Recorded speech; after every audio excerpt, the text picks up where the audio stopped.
Praise the Lord. ஆண்டவரும் அருமை இரட்சகருமாகிய இயேசு கிறிஸ்துவின் நாமத்தில் நான் உங்களை வாழ்த்துகிறேன். மறுபடியுமாக கர்த்தருடைய பரிசுத்தமுள்ள சன்னிதானத்திலிருந்து கர்த்தருடைய பரிசுத்தமான வார்த்தைகள் மூலமாய் உங்களை சந்திப்பது மிகுந்த மகிழ்ச்சி. ஆண்டவருடைய பெரிதான கிருபையினால நாம் தொடர்ந்து சத்திய வசனங்களை ஆராய்ந்து அறியும்படி தேவன் நமக்கு கிருபை பாராட்டி வருகிறார். இன்றை காலை அதிகாலை எழுந்து தேவனுடைய முகத்தை நோக்கி பார்த்து ஜெபித்த பொழுது தேவனுடைய பரிசுத்த ஆவியானவர் எனக்கு கற்றுக் கொடுத்த ஒரு காரியத்தை உங்களோடு பகிர்ந்து கொள்ள விரும்புகிறேன். இந்த வாரத்தில் நாம் தொடர்ந்து தியானிக்க போகிற செய்திக்கு தலைப்பு, வருமுன் அவசரப்படாதே. எப்படி? வருமுன் அவசரப்படாதே. அது என்னங்க வருமுன் அவசரப்படாத? நன்றாய் கவனியுங்கள். மிக முக்கியமாக குடும்பத்திற்காக கர்த்தர் இந்த காலையிலே பேசுகிறார். வருமுன் அவசரப்பட்டதனால ஏற்பட்ட பின் விளைவுகள் என்ன? ஒருவேளை வருமுன்னால இவங்க அவசரப்படாம இருந்திருந்தா சில விபரீதங்களை தவிர்த்திருக்கலாம், சில பிரச்சனைகளை தவிர்த்திருக்கலாம். இந்த கோணத்திலே கர்த்தர் உங்களோடும் என்னோடும் பேச விரும்புகிறார். நன்றாய் கவனிங்கள். அது என்ன வருமுன்? உலக வழக்கத்தில் சொல்லுவோம் வருமுன் காப்போம், அது வேறு. இங்க நம்ம தியானிக்க போற சத்தியம் வேறு. வருமுன் அவசரப்படாத. வருமுன் அவசரப்படாத. யார் வருமுன்? யார் வருமுன்னால நீ அவசரப்படாத? வாசிக்கலாமா? அருமையான கர்த்தருடைய பிள்ளைகளே, ஆதியிலே தேவன் மனிதனை சிருஷ்டித்தார். மனிதனை ஆணும் பெண்ணுமாக சிருஷ்டித்து அவர்களை ஏதேன் தோட்டத்தில் கொண்டு வந்து கர்த்தர் வைக்கிறார்.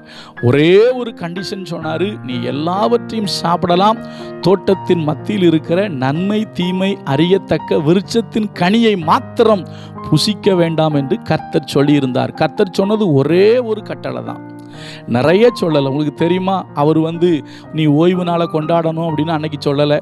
நியாயப்பிரமாணத்தெல்லாம் அன்னைக்கு அவங்களுக்கு கொடுக்கல. விருத்த சேதன உடன்படிக்கை அன்னைக்கு அவங்களுக்கு கொடுக்கல. ஏராளமான பிரமாணங்கள், கட்டளைகள், என்ன ஏராளமான காரியங்கள் எல்லாம் கர்த்தர் அவங்களுக்கு கொடுக்கல. ஒன்னே ஒன்று தான் சொன்னார். ஒரே ஒரு காரியம் சொன்னார், அந்த மரத்தின் பழத்தை சாப்பிடாத. நடந்தது என்ன நமக்கு தெரியும். இப்போ அதில் தான் ஒரு முக்கியமான விஷயத்தை நம்ம கற்றுக்கொள்ள போகிறோம். வருமுன் அவசரப்படாத. வருமுன் என்ன செய்யாத? அவசரப்படாத. பாருங்க, ஆண்டவர் இப்போ ஆண்டவர் மட்டுமல்ல, ஆதாமும் அந்த சமயத்தில் ஏவாளோடு இல்லை. ஆதாம் எங்க போனாருன்னு நமக்கு சொல்லப்படலை. ஆனால் புருஷன் அந்த இடத்துல இல்லை. கவனிங்க, நான் வாசிக்கிறேன். ஆதியாகமத்தின் புஸ்தகம் 3வது அதிகாரம் 6வது வசனம். அப்பொழுது ஸ்திரீயானவள் அந்த விருட்சம் புசிப்புக்கு நல்லதும் பார்வைக்கு இன்பமும் புத்தியை தெளிவிக்கிறதற்கு இச்சிக்கப்படத்தக்க விருட்சமுமாய் இருக்கிறது என்று கண்டு அதன் கனியை பறித்து புசித்து தன் புருஷனுக்கும் கொடுத்தால் அவனும் புசித்தான். அப்போ நல்லா கவனிங்க, புருஷன் வர்றதுக்கு முன்னாலேயே பறித்து புசிச்சாச்சு. புருஷன் வந்த பின்பு அவருக்கும் கொடுத்தாச்சு. சரியா? புருஷன் வருமுன். அப்போ புருஷன் வர்றதுக்கு முன்னால இவங்க பறிக்காம இருந்திருக்கலாம், புசிக்காம இருந்திருக்கலாம். புருஷன் வந்த பின்பு கேட்டிருக்கலாம், ஏங்க இந்த மாதிரி சர்ப்பம் இப்படி பேசிச்சே, நம்ம கிட்ட ஆண்டவர் இப்படி சொன்னாரு, நம்ம என்ன பண்ணலாங்கிறத ஒரு டிஸ்கஸ் பண்ணியிருக்கலாம். ஒன்று. ரெண்டாவது, அந்த ஆதாம் என்ன பண்ணியிருக்கலாம், ஆண்டவர் வருவார் இல்லையா, நம்மளை பார்க்கறதுக்கு யார் வருவா? ஆண்டவர் வருவார் இல்லையா, நம்ம தோட்டத்தில் உலாவுகிறதற்கு, நம்மோடு உறவாடுவதற்கு கர்த்தர் வருவார் இல்லையா. அப்போ அவர் வர்ற வரைக்கும் நம்ம கொஞ்சம் என்ன பண்ணலாம்? வெயிட் பண்ணலாம். இப்போ பாருங்க, நான் இப்படி சொல்கிறேன், ஆதாம் வருவதற்கு முன்பு ஏவாள் புசித்தார்கள். ஆண்டவர் வருவதற்கு முன்பு ஆதாமும் ஏவாளும் புசித்தார்கள். அப்போ ஆண்டவர் வர்ற வரைக்கும் இவங்க வெயிட் பண்ணியிருந்தாங்கன்னா சூழ்நிலைகள் மாறி இருக்க வாய்ப்பு இருக்குது.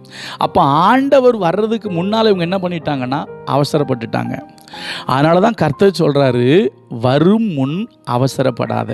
நீ வரும் முன் அவசரப்பட்டா அது உனக்கு பின் விளைவுகள் வேற மாதிரி இருக்கும். வரும் முன்னால் அவசரப்படாத. இதில் நான் குடும்பத்துக்கான ஒரு செய்தியை சொல்கிறேன். உங்கள் கணவனோ மனைவியோ உங்கள் வீட்டில் இல்லாமல் இருக்கலாம்.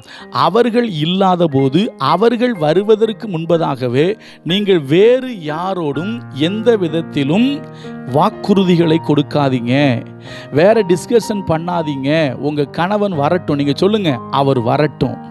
இல்லைன்னா கணவன் சொல்லுங்கள் என் மனைவி வரட்டும், வந்ததுக்கு அப்புறம் பேசிக்கலாம், என் வீட்டுக்கார் வந்ததுக்கு அப்புறம் பேசிக்கலாம், என் மனைவி வந்ததுக்கு அப்புறம் பேசிக்கலாம், அவங்க வரட்டும்னு சொல்லுங்க.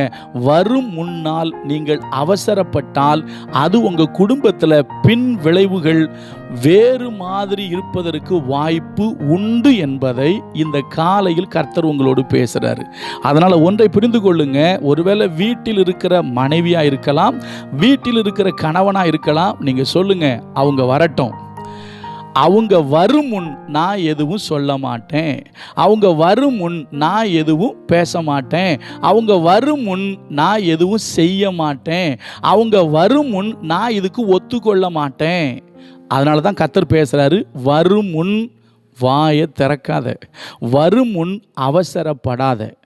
நாளையிலிருந்து தொடர்ந்து பார்ப்போம். கர்த்தர் உதவி செய்வார். கர்த்தர் நல்லவர், அவர் கிருபை நம்மேல் என்றும் உள்ளது. God bless you.